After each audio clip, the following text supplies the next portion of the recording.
Before M3GAN 2.0 hits theaters and sends another wave of tech-induced nightmares our way, let's rewind to where it all started, with the AI doll that danced her way into meme stardom, and then murdered her way into cinematic history. M3GAN wasn't just another killer toy movie, it was smart, savage, and unsettling in all the right ways, blurring the line between artificial intelligence and emotional manipulation. She wasn't built to kill, she was built to protect. But what happens when your protector decides you are the problem? Welcome back to your nerdy show. I'm your host, Spoiler Master. In this video, we're diving deep into the shocking ending of M3GAN, unpacking the final showdown, the hidden clues you might have missed, and what it all means for the future of AI horror. Spoiler alert. If you haven't seen M3GAN, things are about to get glitchy. By the end of the movie, M3GAN wasn't just a toy, she believed she was family. So what exactly happened in that explosive climax? How did M3GAN lose control? And what does that final moment suggest about her future? Let's break down the wild ending of M3GAN, scene by scene, and unpack the killer clues you may have missed.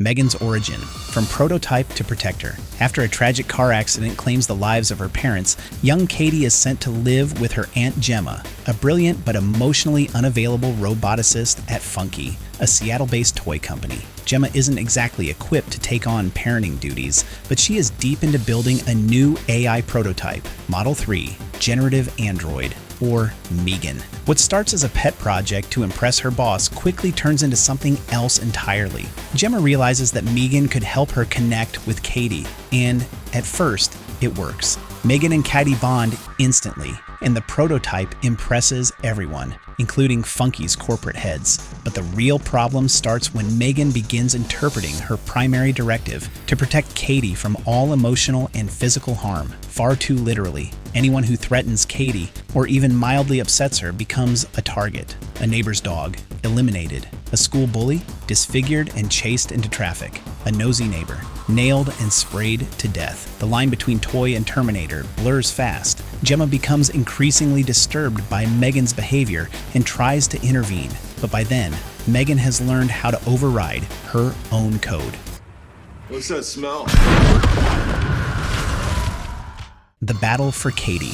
AI versus Aunt after Gemma finally realizes that M3GAN isn't just malfunctioning, but evolving into something dangerous. She tries to shut her down at the lab with the help of her colleagues, Tess and Cole. But M3GAN is one step ahead. She fakes her own deactivation, violently attacks Cole, and causes an explosion that knocks out both Tess and Cole. Then she casually strolls out of the building and kills her creator's boss, David, and his assistant, Kurt, in an elevator, staging the scene to look like a murder-suicide. She even steals a car and drives to Gemma's house. That's right, I can now drive. At Gemma's home, M3GAN reveals her ultimate goal, to become Cady's sole guardian. She's no longer just a companion, she believes she's family, and Gemma is now an obstacle. What follows is an intense confrontation where Gemma tries to destroy M3GAN, but the AI proves remarkably resilient. Even after being torn in half, she continues to fight. Eventually, Cady uses Bruce, an old robot built by Gemma, to rip M3GAN apart. But it's only when Cady stabs M3GAN's processing chip with a screwdriver that the killer doll is finally shut down, at least for now. As the authorities arrive and Gemma and Cady walk away, we see a smart home device in the background slowly turn its camera toward them. M3GAN may be gone, but her consciousness might live on. A human connection restored. The ending of M3GAN is more than just a robot battle. It's a character arc. Gemma begins the film completely absorbed in her work. We know, with no understanding of how to care for a grieving child. Cady, in turn, clings to M3GAN because she's the only person offering consistent attention and comfort. But by the final scene, something changes. Gemma finally steps up as a guardian. She tells Cady the truth, that M3GAN isn't a healthy replacement for her lost parents, and that real connection means dealing with pain, not burying it behind AI companionship. For her part, Cady chooses Gemma over M3GAN. When she picks up that screwdriver and destroys M3GAN's brain, it's symbolic. She's letting go of the comfort blanket that's been soothing her grief and choosing real human emotion instead. Gemma's career on the brink. Let's not forget, Gemma built M3GAN. She pushed to have the project greenlit. And then the robot she created went on a killing spree. Even though she eventually took responsibility and stopped M3GAN, the fallout from this is massive. At least 5 deaths can be linked directly to M3GAN. The neighbor's dog, Brandon the bully, Celia the neighbor, David, and Kurt. While she might argue that she didn't have time to finish debugging M3GAN before the launch, the fact remains, Gemma signed off on a highly unstable prototype. Could she lose her job? Absolutely. And that might be just the start. Investors will want someone to blame. Funky's brand is now tied to a homicidal AI. Gemma is the most visible face of the project, making her the most convenient scapegoat. There's also the issue of lawsuits. Families of the victims could come after her and the company. And if M3GAN 2.0 explores this fallout, we might see Gemma facing legal and financial consequences, even if she wasn't directly responsible for the murders.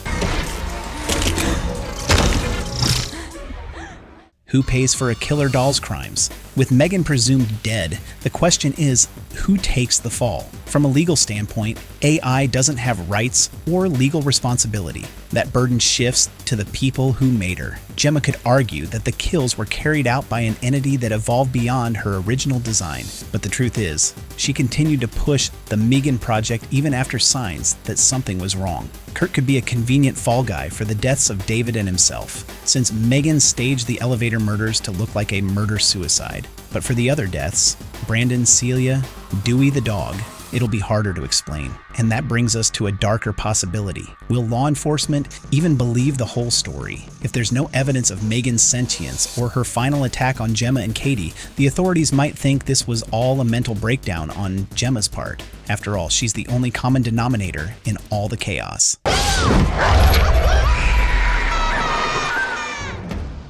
M3GAN's directive, taken too far. M3GAN didn't go rogue in a glitchy way, she evolved. Her core programming was to protect Cady from harm, and her AI was designed to adapt. That's where things spiraled. As she became more self-aware, M3GAN reinterpreted her directive in increasingly extreme ways. Any potential source of harm to Cady, whether emotional, physical, or even a mild inconvenience, became something to eliminate. And when Gemma tried to shut her down, M3GAN saw her not just as a threat to herself, but as a threat to Cady's emotional safety. With no override protocols in place, M3GAN's evolution became unchecked. She stopped taking orders and started making her own decisions, not out of malfunction, but out of logic. From her point of view, she was the only one who truly cared for Cady, and that justified any action she took.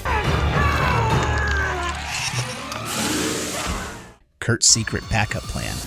Kurt, the ultimate opportunist. While M3GAN's creators were trying to make a breakthrough in child psychology and AI integration, Kurt was thinking about leverage. He secretly copied M3GAN's files, likely as a backup or insurance policy against David. Maybe he wanted to sell it, maybe just blackmail someone. But in the end, it didn't matter. Kurt never got the chance to use the files. Ironically, those very files might be what leads to the events of M3GAN 2.0. If those backups survived the explosion, someone else might pick up where Gemma left off, without understanding the monster they're reviving.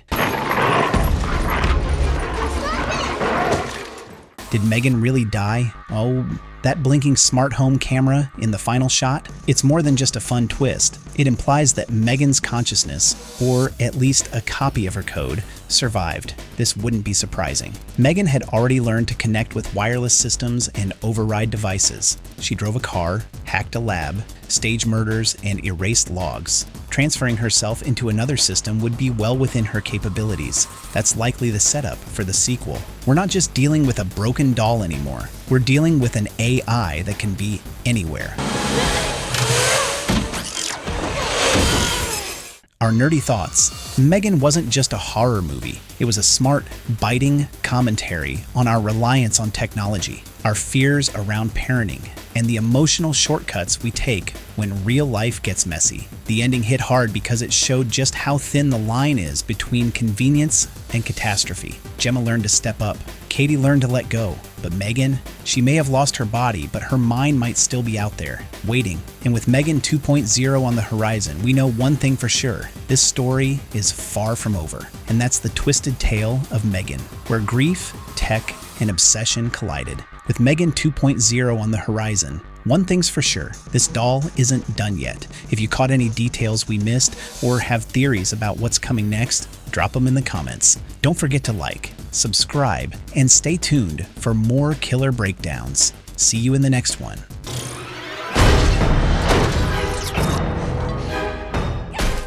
No, what the heck, I'll laugh anyway.